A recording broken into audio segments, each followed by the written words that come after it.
and gentlemen, how y'all doing? This is Seen and Not Heard. And right now you are seeing me and the bro. You know. It's the YVWM cast. For sure. You know what I'm saying? Your Vision with Me squad. This is man, it's me, my man Swang. I'm KJ. You know, and we love when we have our guests. Mm-hmm. We love when we are able to have some of our initial vision of co-hosts, you know. Mm-hmm. Shout out to all those, but this is our core. Yeah. This is everyone getting a glimpse into the phone conversation. Mm-hmm. This is the brain. Right. Pause. Yeah, that's pause. That's a pause. Safely. No diddy. No. But yeah, like shout out to all of our followers, all of our subscribers. Mm-hmm. Please continue to share, like, subscribe, dislike. Just honestly, engage. Engage. Tell us why you mad. Tell us why you're happy. Mm-hmm. Apathy is the only enemy. Word. Not caring is what pisses me off. Yeah. So tell me you dislike what we're doing. Word. Yeah. I mean, we can't please everybody. Yeah, like I know I've been getting a lot of praise, but then also like few critiques, like constructive criticisms, what we could do better, but a lot of support. So yeah, we definitely thank you guys for that. And we appreciate y'all going on this journey with us because we are not so rigid in our vision that we're not going to be incorporating critiques and trying to improve upon stuff. Hell yeah. And we are open to suggestion. You can hit us at Seen and Not Heard on IG, Seen and Not Heard on Facebook, and Seen and Not Heard Show at Gmail. If you'd like to add something to our watch list, which is actually growing by the day, we appreciate all of that. But we're going to shout out, I don't know the gentleman's name, but the gentleman that suggested Bamboozled. Mm-hmm. That is the movie we'll be doing today. Yeah. It's a tough watch. Watch. We were led there from a gentleman that commented under seeing our higher learning project. Mm-hmm. And just so you guys are just like let behind the curtain, we are not a quote-unquote review podcast. Mm-hmm. What would you refer to us as? I think trying to create dialogue based around either our favorite movies or cultural favorites or, things that are viral, things that may have been popular, cult classics, just anything that can help us have expansive conversation. Yeah, anything that can be seen or heard. Yeah. And we seen Bamboozled. Mm-hmm. So today's conversation will be a conversation based on Bamboozled. Yes, sir. Now, what do we have? You got anything I got special in the notes? Where we at with it? Let's see. Start with, Bamboozled. Came out 2000. Shout out to Spike Lee on the direction. Yes. Very in your face. Like, very in your face. Held no punches. And definitely not subtle. Nothing about this movie is subtle. Gotcha. Yeah, I remember just the initial watches. Last week, I hit the group chat, and I was just like, yeah, it ain't nothing subtle about this, like, whatsoever. I think I told you a little bit of my history with the movie. Like, I've only seen this probably once ever, and I stumbled upon it on accident as a kid, probably a couple years after it came out. Right. Just watching HBO, and it was just on. So, I had nothing else to watch, probably middle of the summer. And just got roped into it because I'm like, in hindsight, I like weird movies, and as a kid watching that, it comes off as weird. Like, we're going to go into a little bit of, like, how it's shot and stuff like that. 100%. Shout out to Sister Shay with the research on that because I think that's important to why the movie looks the way it does. Right. Because I don't think there's a Spike Lee movie. I think this might be, other than maybe... oh my God! One of his first. She's Gotta Have It. I think even before no, but that was black and white. Yeah, I think even before that was like girl number. Something. Girl 6. Girl 6. Like very interesting movie. Yeah, very independent, handy cam stuff like that. Yeah. Yep. But just so you know, as we're gonna go into more of the analytics before we get into our convo. And we did hear a critique about people just knowing where we're going while we're having the conversation. Mm-hmm. So just so you know, from here on out, when we are speaking on the technical elements of something, that is called our segment that is behind the scenes. Mm-hmm. And the You Heard Me segment will be more of our conversation, our takeaways in regards to the film. Word up. Or the album, whatever the topic is. Word. Key characters, Damon Wayans. Mm-hmm.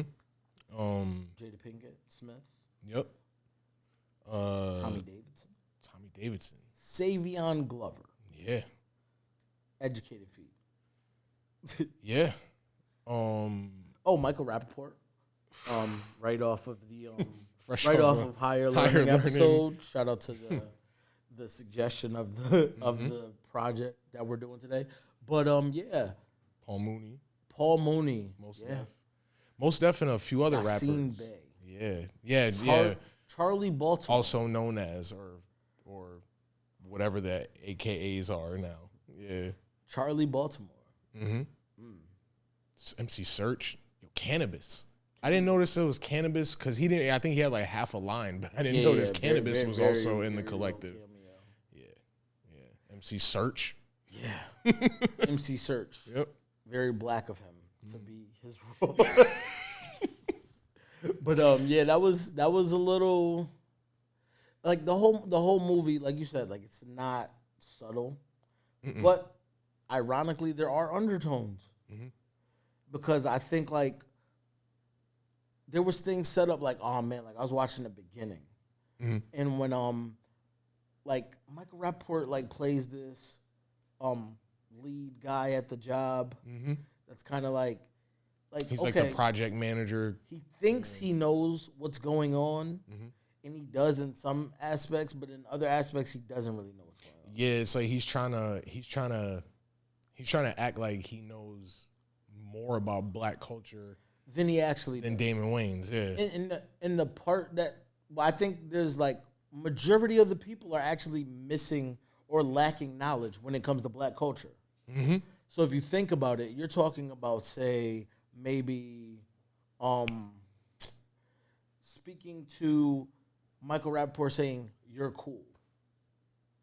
Mm-hmm. I was like, I would never look at the character that Damon Wayans played and consider him hip. No. So we're talking about the stereotypical fact that you automatically perceive him to be cool just because he's melanated. Yeah. Because he's really corny. Very. Damon Wayans comes off as... and he's posing. Yeah. So if you famous Tyler Creator line, what was it? Too black for the white kids. Too white for the blacks. Yeah. And the thing is like, if you even see what he did with his name, when he, like, instead of being, like, you know, the Delacroix and all these things, like, it's like all these things that he did to try to assimilate, for lack of better words. Yeah. He didn't really, like, I was like, that would be things where, like, if this guy that's supposedly down, for lack of better words, would, like, be like, oh, you're not hip. Yeah. You're not cool. Like, and you don't want to be that. So, of course, like, you know, so it's like he says you're hip, but then he says, I know more about black people than you. But I thought that was a weird camera trick because the way that everything has been made to be so obvious, they never, in that scene for me, they never made it where it was like, did he really go nigger, nigger, nigger? Or was that a part of the vision in the head when he punches him? Right. I don't know what. It's the way the camera work is like. It was a trick. Yeah. It was meant to leave you puzzled as a viewer, like which part is real and which part is that, because you know the punch is fake because the way they did the camera. Exactly. But the part directly in front of that, they made it look so normal that you don't know if, like, is he saying out loud, "I hope you don't say it to me," or is that part of the inner thoughts? I couldn't figure it. Yeah, because, bro, and it's there's a lot of that, like, throughout the course of the movie, because everything is so in your face, you really don't know what to think. Yeah. Like, I mean, we're talking like, I mean, I was about to come in here with some Tommy Hilfiger on to try to be funny, but even that, it's like, yo, a lot of Spike Lee's movies are, I don't want to necessarily say surrealist, but they definitely operate in their own, like, universe. Right. You know, so, like, having it's the Tommy Hill nigga, right? That's Yeah, Hill that's nigga. the thing. Yeah, with the little ads and shit The like whole that. Hill nigga. Oh I man, need the whole Hill nigga. I need the wild, yo, absolutely wild. But, Alabama porch monkeys. There's so much. Yeah. So Out of pocket stuff. Out of pocket. And then you got I mean, even just down to the whole concept, you know, what the movie's about, yo. It's, you know, him he's trying to get fired from his job. And I'm so happy. Yeah, you went there, like he's bro. trying to get fired from his I'm job. So, happy so he tries to create something that's so offensive, but it gets looked at as like, no, you know, this might be able to work. Like it's so offensive that we can actually run with this. He finds out a lot about corporate in that moment. And he finds out that he's willing to sell out subconsciously. Yeah.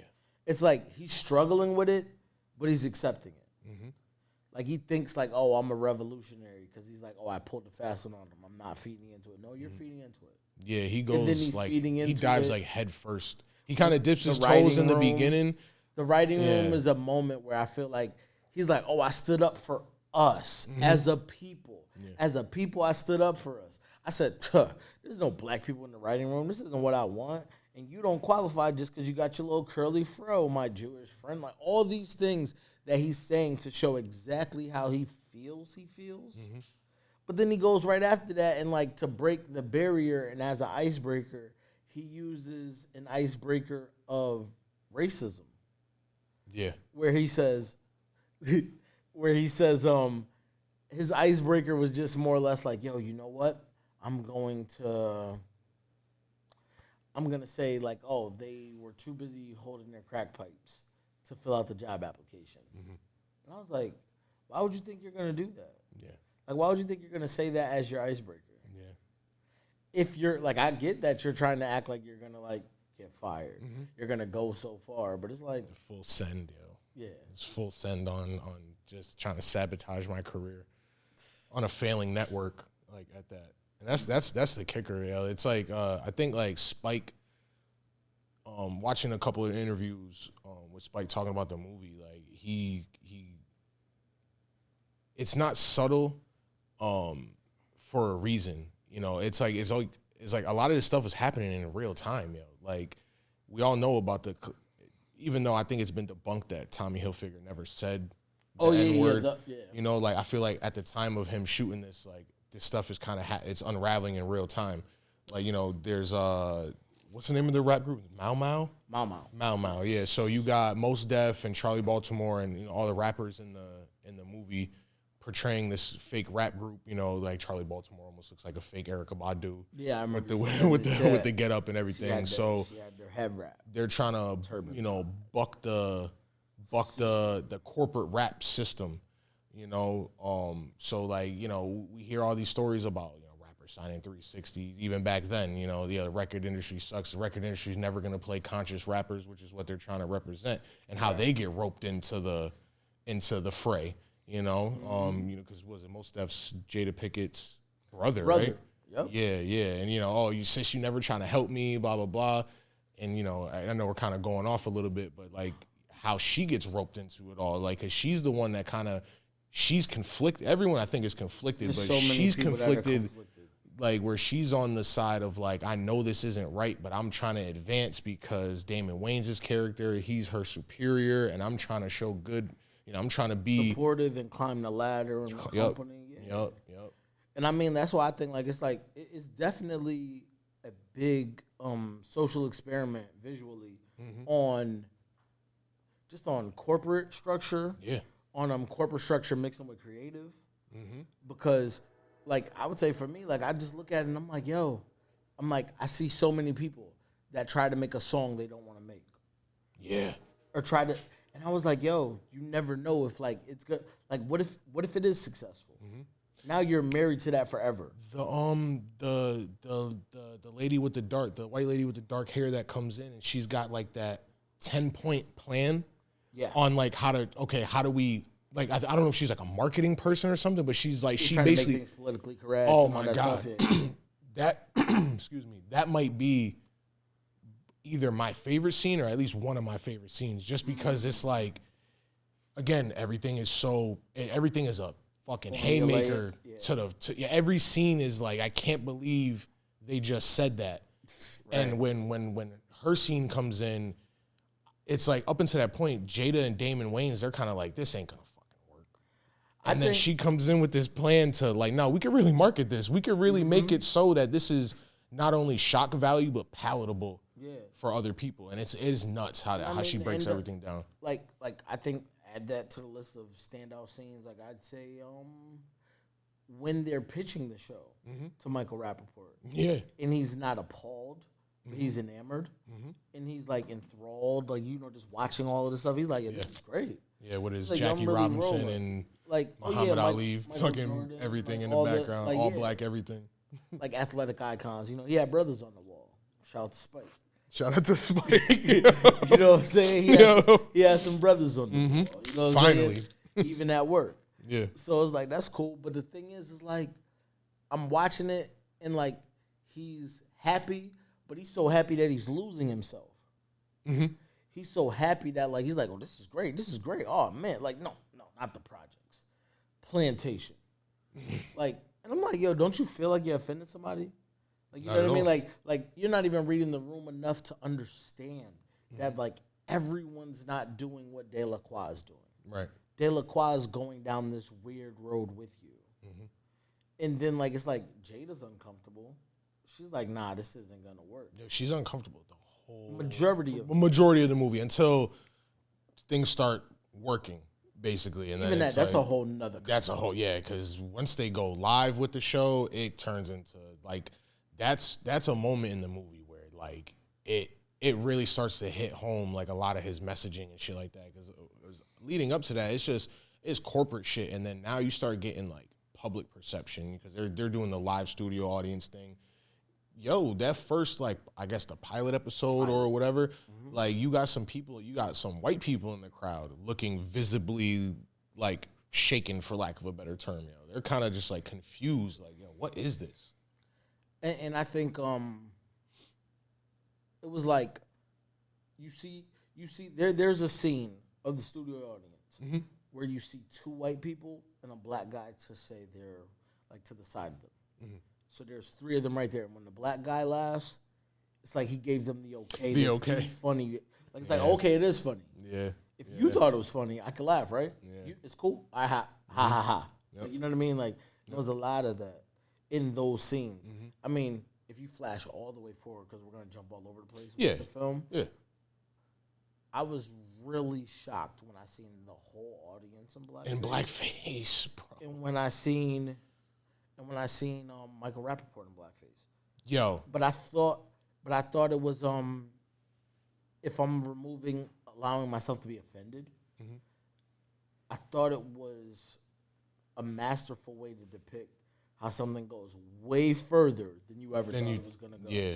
Like, it's like, yo, stop doing these things that are against your standards because you never know how far it's going to go. Like, Rappaport's not even a part of the show, and he's just in blackface backstage. Just like, showing more support. Yeah. Like, this is just a whole thing. Yeah. This is, like, utterly ridiculous.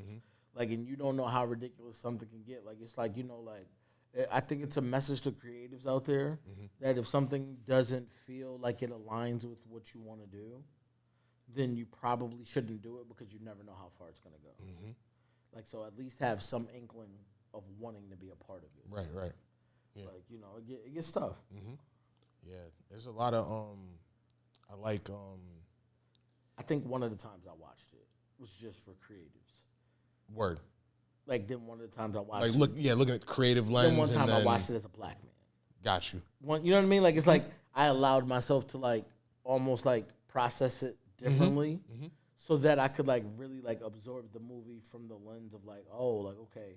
So it's like this, like, even when I look at Mau Mau or whatever, like, you know what I mean? Like, to look at them as the conscious rap group as opposed to looking at them, like, one watch I'm looking at them as the conscious underground versus looking at them as the black revolutionary group. Word. You see what I'm saying? Yeah, where like it was like on one hand it's like almost neo-soulish and then, you put the corporate behind it and now it's... then I'm looking at them like, wow, that's crazy that you still want help from this big machine even though you don't want to be a part of it. But then if you see an audition, you still go. And I'm looking, I'm just like, wow, like, you know what I mean? Like, it's like you're still invested in this. And then, like, to see one of your own when like the whole premise of your group is to be so deep. Like one of your own breaks character and laughs and like, I'm sorry, yo, it's funny, my fault. Like I know we're not supposed to like this, but it was kind of funny. But it was kind of funny, yeah. So like, so as a creative, what do you like? How do you feel about how he depicted like Man Ray and Tommy Davidson? It's pretty pretty basic, but you know, couple guys grinding because you can. They don't have to be tap dancers, performers. It could be dudes on the corner selling a mixtape. I think break dancing. That's exactly what it was. Yeah, it was the depiction of the starving artist. It was a depiction, literally, of the starving artist. I mean, that's why some dudes was sharing a pack of ramen, basically. Yo, you know what I mean? Living hand to mouth. Yeah. At that point, and you know, you're really trying to figure a way to. You're trying to figure a way to make it, and you're trying to figure a way to not go into that structure. But it's like with a payday, like you know what I mean. Like it just shows how much like money is a powerful tool. Like you see the conflict. Like you know, like Man Ray or Mantan at that time. Yeah, like, Mantan is nasty. Like that's a nasty name. He's going into this and he's like, yo, as long as I'm dancing, I'm cool. Like puffing, I'm good. I don't really care about that. Some artists are like that. And Tommy Davidson is like, yo, hold on, what's going on? What are we agreeing to? And even though he's resistant, he's still agreeing. Still doing it. He's still rolling. You know, one of my favorite still shots is when Tommy Davidson is looking in the mirror and you can see the tears on top of the blackface. I was like, wow, that's so impactful. That scene is tough because I think it's like when they're and I think this is like a testament to like if I'm just using rap as references, you know, like Bobby Shmurda jumping on the table, that's performing in front of it's 30 white people in the room. Yeah, it's probably a couple black faces in there. But I'm jumping on the table. I'm doing a lot like to sell a record kind of thing. You know, rappers always talk about you got to sell your ass. No Diddy, heavy no Diddy. Like, but you got to sell yourself to really be successful. So, I think Spike captured that like really well in this movie. And bro, as you can see, there were underground rappers in the movie, like with the Mau Mau crew. Yeah, which means he could have very easily made it relatable in that sense, which would have kind of not played throughout the whole movie, but would have fit to the generation of hip hop as opposed to tap dance. Yeah, but think about the things that are palatable when you're walking down the street. A person singing, strumming on a guitar. Like, let me drop a little something in the hat. You know what I mean? You see a person dancing, let me drop a little something in the hat. Like, yo, fam, I got this mixtape. Yo, we don't want to hear that. So it doesn't work with the dancing duo being in front of the office and for people to even pay it some attention in the beginning. The roots of, just dancing in minstrel shows. You know what I'm saying? Because you just said the roots. Shout out to the roots being in the movie, too. Go ahead. They're the band. Questlove. Yeah. I mean, the band was called the Alabama Porch Monkeys. Which is... But, yes. Wild. The roots were... Yeah. There's a shout out to them. Yeah. My fault. Damn, is this like low-key a hip-hop movie? 100%. Yeah. Like, 100%. And I'm wondering if this is this might be his first movie role? Because after this, he kind of started rattling off movie roles. For sure. Super underrated actor. Like, super underrated. So, yeah. But no, you good. The roots of minstrel shows. Yeah. With dancing and performative elements of it. Yeah. I believe that and I mean like even that was a historic callback. Like for him to change his name to Mantan, because they do say when they're giving the history lesson. Yeah, there's a lot of names in this that are taken from. Character was Mantan. I forgot his last name, but like the dude with the eyes that bulged out. Yes. How did he do that with his eyes? Yeah. Like his name was Mantan. Yeah. There's a lot of names because I think even Mau Mau might come from somewhere. I feel like I'm pretty sure it's Damon Wayans' character's name might also be taken from somewhere. Right. Yeah, so there's a lot like Spike. He's obviously layered black historian, very layered. Yeah, and you know, I know Shay would like this, but like nothing's there for no reason. Yeah. You know, everything is meticulously put in front of us to spark conversation or is inspired by something. And I mean, even the parallels, like, you know, when we start getting into that, like, life imitating art versus art imitating life, it's always good. Like, it's good to typecast people at times because when you make these characters seem like they could be real, even though you know it's an alternate world, you kind of get like these weird things like, wow, Damon Wayans' dad would be Paul Mooney.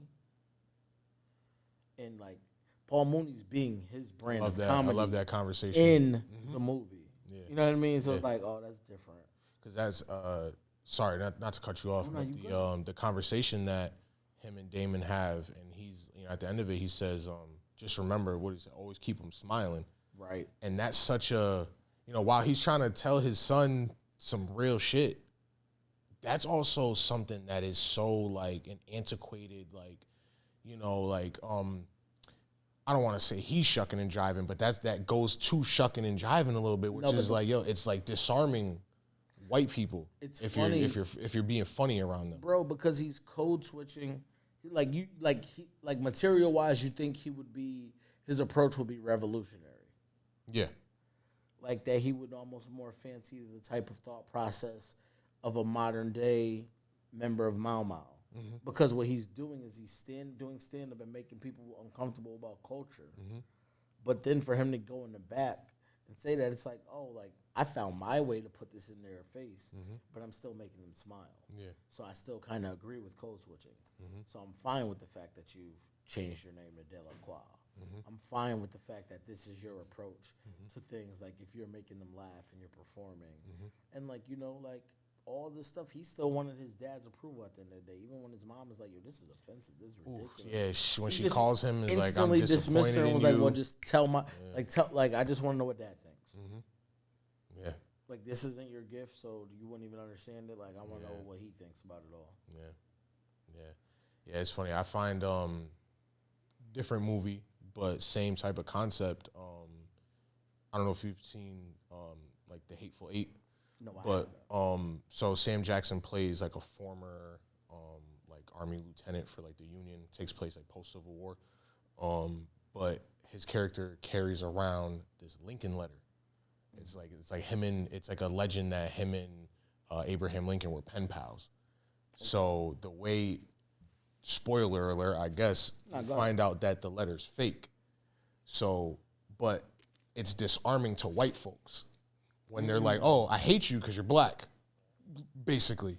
But, oh, this is the guy that was actually a pen pal with Abraham Lincoln. Yo, can I read the letter? Nah. He kind of like always brushes people off, and then he eventually lets them read it. And then they're so like, oh my God, like it makes them more comfortable to be around him. So whenever he's backed into a corner, he just pulls out that fake ass Lincoln letter, and it's just like, here you go, white boy. Like, yo, oh wow, yo, yeah. It's very interesting. So like when I'm hearing Paul Mooney say that to him, I instantly thought of that. You know, newer movie and everything, takes place in a time way before this, but it still is just that same concept where it's just like, yo, keep them smiling. Like, and I think he says in the movie, like, anytime white folks were comfortable, like, I was safe, basically, is what Sam Jackson is saying, which is fucking crazy. and kind of still very true to this day, I think, yo. I think so. That's the scary. You know, the whole, you're one of the good ones. You know, like that very passive-aggressive type of communication that we still have today. Yeah, for sure, bro. I mean, like I think so many of those things are like touched upon in the movie. Yeah, like it's scary. The movie really doesn't let up with that. Like watching the few times that I watched it, it was like the intro is the softest part of the whole movie. Right. Like that first like 20 minutes or so where they're kind of, you're setting up Jada, you're setting up Damon, you're setting up Man Ray. But like as soon as they get the deal, and then for me, as soon as they put the blackface on, we're here now. It's like the point of no return. I appreciate the narration. Jada speaking to the traditional way. to do blackface. Oh man, like just the lessons. Yeah, what do they burn? They burn Cork.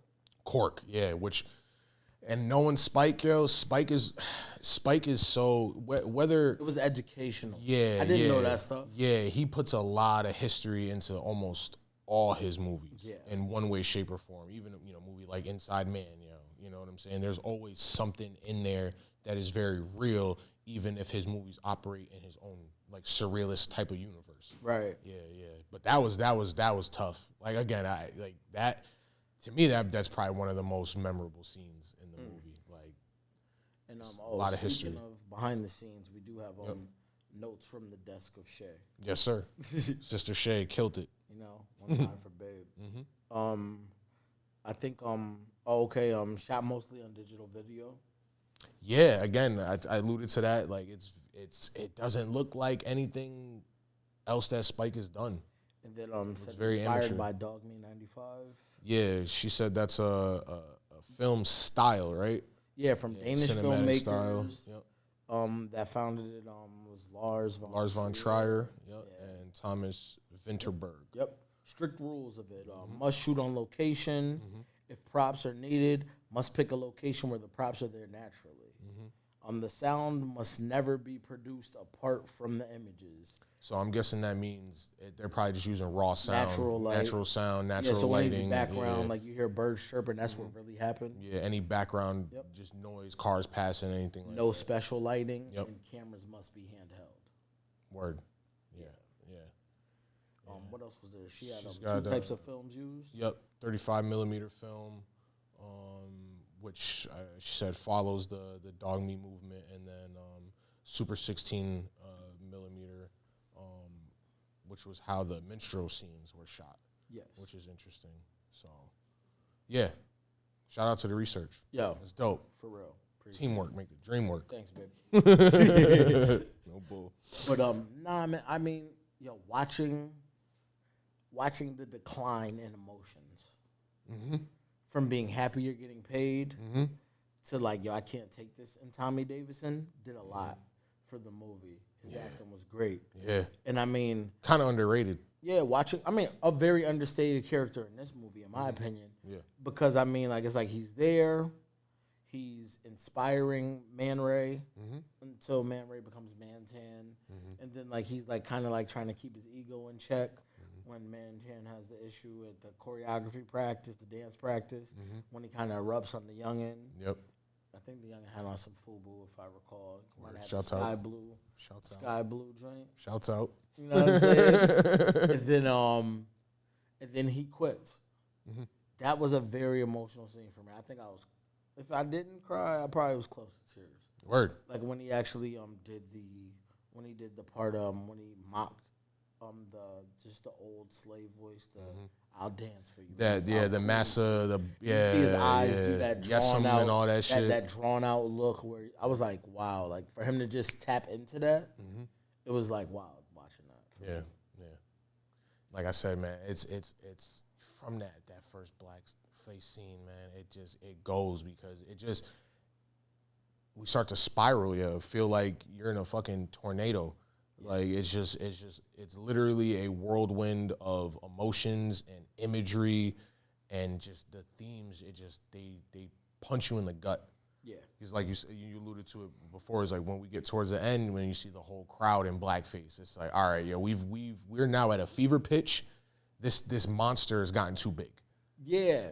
And I mean, you're literally just the watching. Cup runneth over. You're watching something spiral downhill. Yeah. You're watching the snowball get larger and larger because it's picking up snow as it rolls down. And you're like, I can't believe it's gotten this far. That the whole production staff is in blackface, and the whole crowd is in blackface. Yeah. Like we've created a world by accident. That we had no intention on being. This was literally. This is Frankenstein's monster. I hate to be stereotypical, as whitewashed as De La Croix wanted to be, he was trying to pull some nigga shit. He was trying to get fired. I'm trying to get fired. Employment. like, you know what I'm saying? Like, fired. Like all he wanted to do was be offensive enough so that he could keep paying his bills but not work. And they rocked. Tough. Like I was he's just donating bullshitting, and now I gotta make he's lemonade out of donating his lemons. awards to dudes. Yeah. And the Oscars and Emmys. He's like quoting movies that like the dude wasn't even in, which was funny because I felt like that was a flip on the all white people look alike, the all black people look alike thing. Word, like, I never even looked at it like that. When he was running down like this filmography, and he's like, "Yo, bro, it's not me." No shit. It's like, "Oh well, I think you would do great." I mean, too. You still y'all steal everything, so you may as well take the credit, right? Yeah, it was so crazy. It was so crazy when I looked at it like that. I was like, "Oh man," I was like, "He's wrong." Word. I was like, but how often do you see the reverse of that? So it's funny to see a culture shift on that moment. Word. Hell yeah. Yeah. Shit, what else do we have? What else? Because, like, just... Cause, trying like, to stay at least as sequential as possible. Mm-hmm. So, like, you're seeing a studio audience laugh en masse about a lot of offensive stuff. Very on the nose. You know what I mean? Yeah. Like, just like... Oh, I thought the comedy was cool when they're doing like the cutoff thing. Mm-hmm. Like when he's like, is it like, nope, not that. Nope, yeah. Not that. Like I love that. Yeah. Just for a like quick like moment of like, oh, that's great writing or whatever. One thing that before, because I know we're gonna get near the end, and that's when we'll talk about the fatalities. Shit just gets crazy. Yeah. Jada Pinkett's character. Mm-hmm. It was crazy that she slept with Delacroix, but it sucked that she was trying to mask it because she didn't want to get disrespected throughout. Mm-hmm. Like, it's like, yo, bro, she couldn't even have oh, that was like a cool night. Mm-hmm. But, but I'm still me. I'm still doing my job. Mm-hmm. Like, you know what I mean? Like, it was like, yo, Savion Glover had no job, no clothes, no home, and still pressed her about sleeping with the boss early. Yeah. Early. Yeah. Like he was like after they got yo, so what's shoes, up with right? you? What's up with you and Delacroix? Yeah. Like she was like, nah, my hard work got me in there. I interned, he's very impressed. He's like, I'm sure that ain't the only thing he was impressed by. Yeah. You very beautiful. Went right to it. Word, yo. Like, so shout out to him getting her after he got his money up. Yeah. But he offended the hell out of her. That's a fact. Like, yo, we just got your whole wardrobe out the budget, and you're talking to me like this? Talking to her like she's the help. Yo. Like, no, she helped you, my nigga. Fact. She just literally just got you your first tap dance shoes. But I think that was important because it was like, yo, like, as men, no disrespect to us, you know what I'm saying? Mm-hmm. We're willing to be offensive to women no matter where we're at in life. Like, because it would have been a testament to arrogance if he only said it when he got the money. It'd have been like, wow, you're mad egotistical. Yeah. I can't believe you blew up so much that now you're questioning the person that helped you from the beginning. But it's like, nah, when I was broke, I was asking these weird ass questions. Word, yeah. You can never say I switched up. He's like, yo, I've been about thinking she wasn't shit, even when I wasn't shit. I thought she's fucked her way to the top. Oh shit. Like that's basically what he was on. Yeah. He was on that when he was begging for change. Mm-hmm. He was like, well, I don't have a vagina to barter for positioning in a job, so I guess that's why I'm unemployed. Like, my nigga, that's what you think every day when you get up. Tough, yo. Tough. But nah, I think I feel like her character is probably like the closest to us as the viewer. Mm. I feel like her character might represent us a little bit more. I think her character represents more. You're right. You know what I mean? Because she's conscious of the crazy. You know what I'm saying? She's conscious of the crazy. She's conflicted because at the same time, yo, we're literally watching a minstrel show. Mm-hmm. You know what I'm saying? So it's like, yo, she's just watching it unfold as we are, and then obviously, I know we keep alluding to the ending, but like as we get to the end, like again, it gets too much for her. Like it gets too much for everybody in the movie in different ways. Everybody has a different way of showing that this monster's grown too large. Delacroix is extreme. Mm-hmm. His character is meant to be extremely extreme. Yo, even his fucking accent. Everything. I know. Again, this is satire, and it's supposed to be. But it was very heavy-handed. Oh my God, I was just like, damn. It was like, how are people taking you serious and you're talking like that? Yeah. And that's why when you say she's closest to us, I'm like, yeah. I'm like, she seems like very logical for the most part. Mm-hmm. Like, she's talking to him and she's like, yo, like, they didn't email me about the meeting, bro. Like, how could I tell you if I didn't know about it? Right. Like, you know what I mean? Like, she's saying things that, like, you've been in a situation where you had to, like, eat some humble pie at work. Mm-hmm. And, like, you're like, yo, I can't fix this if they're not giving me the tools to fix it. Mm-hmm. And everybody's like, yo, I don't care. Like, fix it. Like, out of my imagination, my nigga. Like, everybody can feel that situation where they're treated unfairly, but it's still your fault. Because, like, no one above you is going to accept fault so that you could be clear. Right. You know what I mean? Like, everybody's felt those emotions. Mm-hmm. Everybody, like, I feel like the level of code switching that they did for her was realistic, where she's not, like, doing this weird-ass voice. She's not doing, you know, like, she's not doing those things. She's pretty like, much she's the just only being professional. Straightforward, yeah. And then it's like, she's being so professional, like, nobody looks at her like she's the sellout at work. Mm-hmm. And then it's like, I'm riding enough to get into this meeting, but as soon as this meeting makes me uncomfortable, I'm like, hold on, this is crazy. Right. And then it's like, but then you walking home, and then, like, your brother's calling you a full sellout like you Delacroix. Yeah. Like, you can't win for losing. Yeah, it's still working. What like, is he saying? Still survive. working for them people or some shit like that? Yeah. Yep. Like, you want the handout from me, but you also want to clown me and you want to judge me, but you want, like, it's like, yo, I don't like what you're doing over there, but, yo, if you can get me in there, I want to do it too. And, like, I'd love your employee discount. Like, yo, my nigga, like, pick a way to feel about what I do. Right. Like, you calling me a house nigga in my house, like, yo, matter of fact, little writing mistake, no disrespect. She said, get out of my, she said, well, why don't you get out of my house, nigga house? Should have said, why don't you get out of my house? Nigga. Like, it would have been crazier if she would have just said it once with the pause. Like, I would have loved that. But, I mean, I know they need things to be on the nose for people that aren't picking it up like that. Yeah. Like, I would have loved it if she would have just had the dramatic pause. Like, get out of my house, nigga. That would have been my favorite line if it was that way. Just because the dramatic pause. Oh, man. Yeah. I mean, shit. Should we get into just the climax or just the ending in general? What do you consider the climax?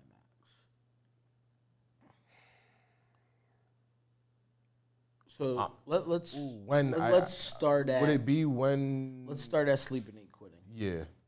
That's where I want to start. Okay. I think that's the beginning of the end. Yeah. Sleep and eat quitting. I know we talked about it in the dance practice. Mm-hmm. That's when. I mean, that's also around the same time. I mean, he's starting to Mantan starting to unravel. Yes. So kind of starting. He's like feeling himself. That's when he accuses Jada. I mean, this is all like around the same time. Yep. I believe he was privy by Delacroix, that dude that he smashed, because Delacroix is trying to, like, jockey for positioning amongst everybody. He's trying to pull some divide and conquer tactics, vibes like that. Like, oh, you smashing? Like, and it's not even that he really wants the girl, but it's like her influence is strong, and people are quitting, and this thing is starting to fall apart. It's like on one hand it's succeeding because you're getting the awards, but on the other hand it's falling apart. So how can it keep going? Yeah. So he starts doing like these even more underhanded tactics, and I feel like that's the moment when, like, he's questioning her.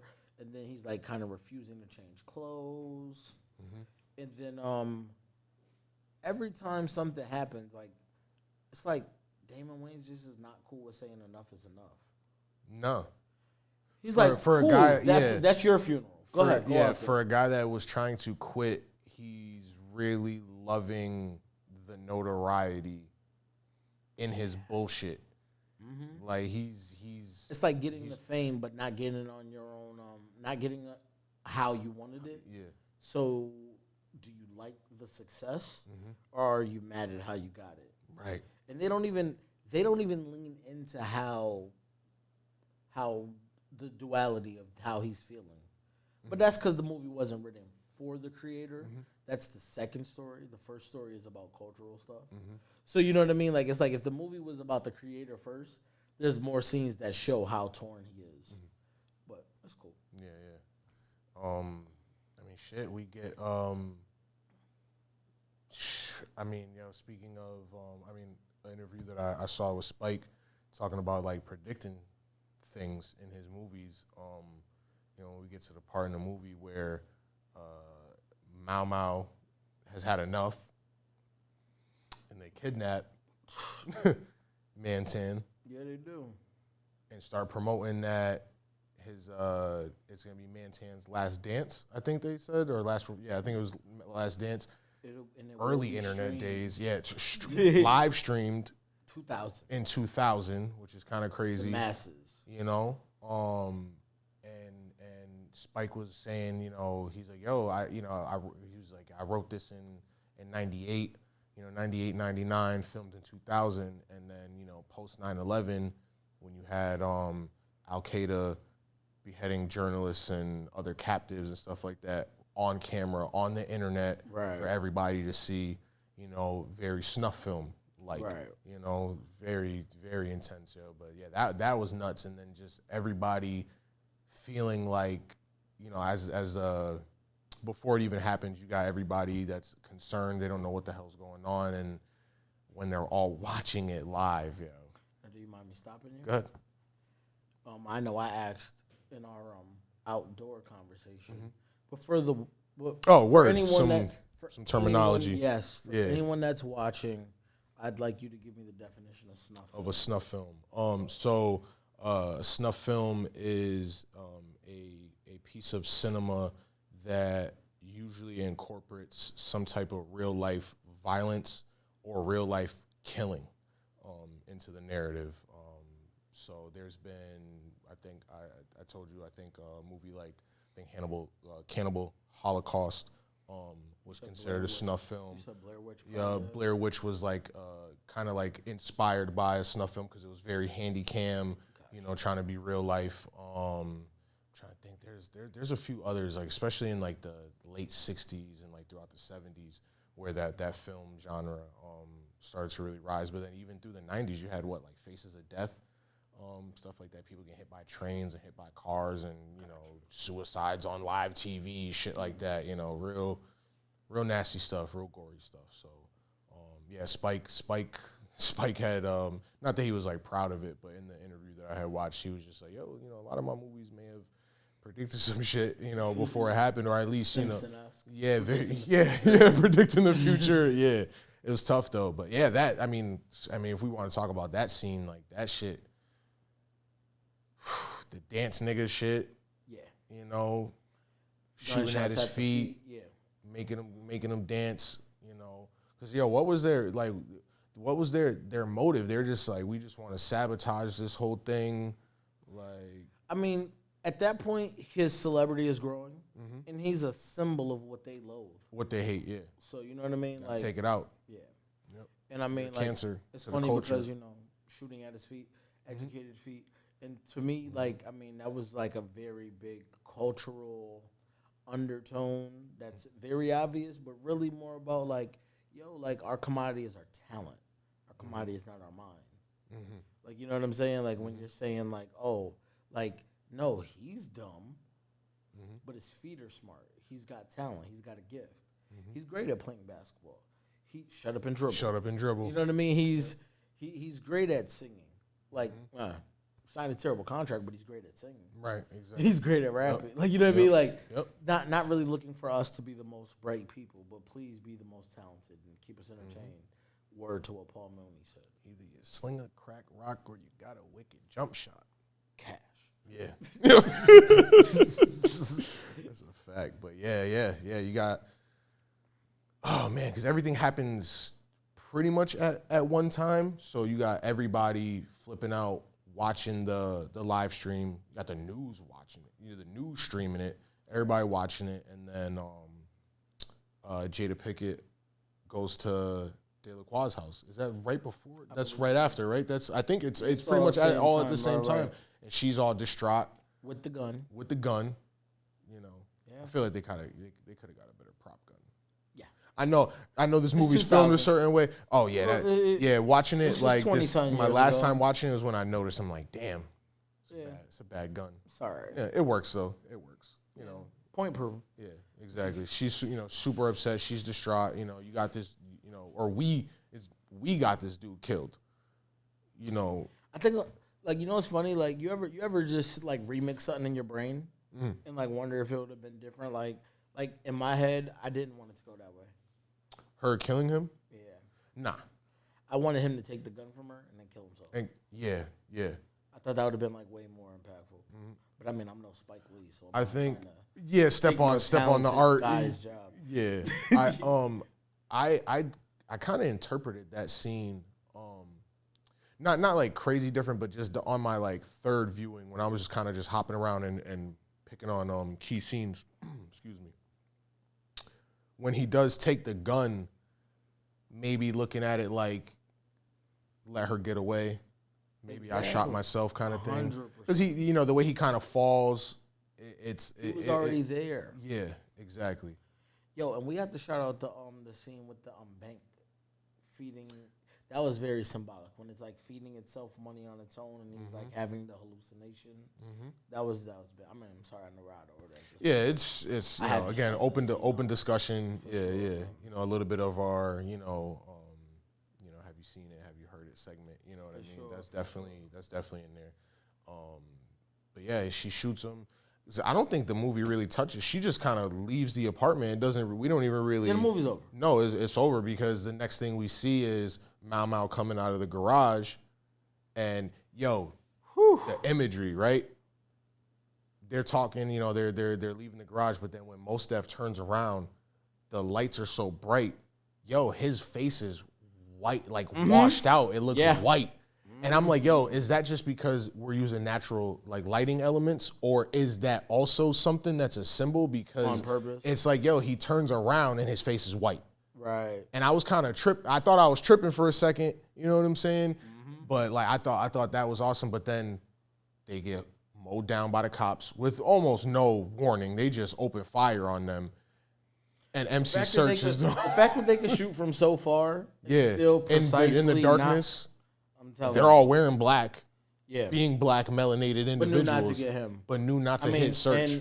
And when Spike is speaking to like predicting the future, like, I mean, how many times have we seen that thing happen? Bro, Kyle Rittenhouse. I was about to say, Kyle Rittenhouse. I'll go right to that, Like, I don't care if they're in a state that's open carry or not. The fact that I'll never forget seeing that pretty much live on Twitter. Yeah. When that happened, after he shoots the two gentlemen, and he's walking towards the cops with the M4. I just shot a guy. And they're just like, yo, buddy, move. Yo, watch out, bro. We're trying to pin it on somebody else. Get out the way. Nuts. But, I mean, yeah. That's a tough ending, but that's where we are. That's where we are with it. Like, that's what happens, And then, it's funny, but, search. Why didn't you shoot me? All it takes is one bullet. Like, I'm black. I'm black. One drop. One drop of blood. Like, I'm black. I'm black. Yo, wild, Absolutely wild, Yeah.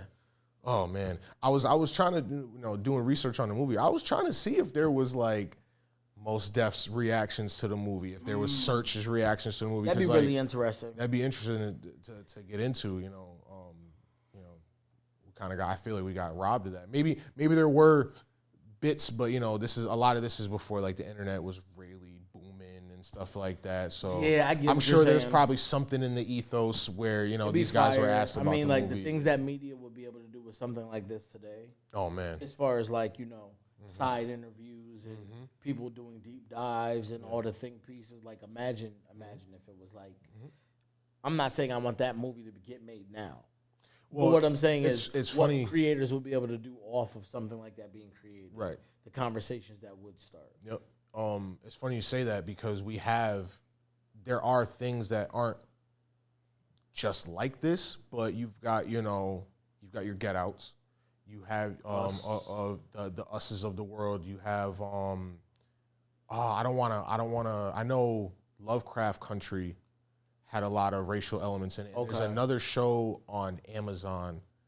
I don't know if it's Them. It might be the show Them or They, something like that. Okay.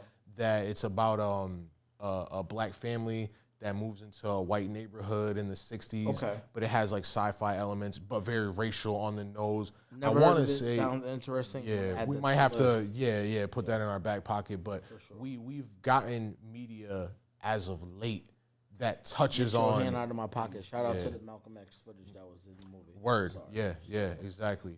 But yeah, I just remember seeing images on on that show specifically, again, if it's they or them or what have you, there's like two characters that are they're two twin like Pickaninny type characters, and they're haunted looking, like it's real freaky shit. We got to look it up because that might be, you know, again related material for what we're talking about now. For sure. But yeah, we've got and in today's market that is super politically correct. It's a lot of sensitivity things going on.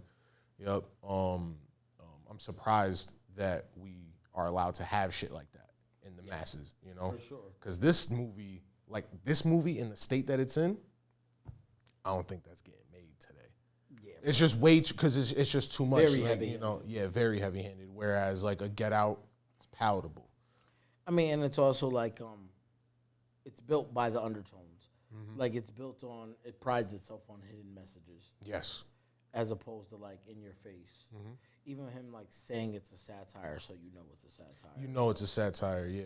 And in one of his interviews, some of the marketing, he was like, he told the reporter, he's like, that's like the second or third image that they went with. He was like, yo, the first image I was trying to go with was of one of the characters eating a watermelon. Mm-hmm. Like, so Spike was not playing. I've seen that in the marketing before too, like when they were putting posters out at the time. You know what I mean? It was, yeah. But once again, they had a lot of marketing. There was a lot of marketing on that. Yep.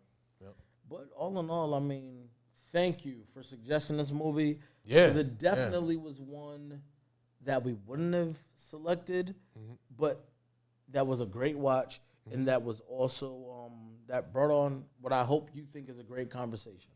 Yeah, definitely. I think that's it, right? Yeah. Until next time. Yeah. What you see is what you get. It's what you get. Then what you see is what you get.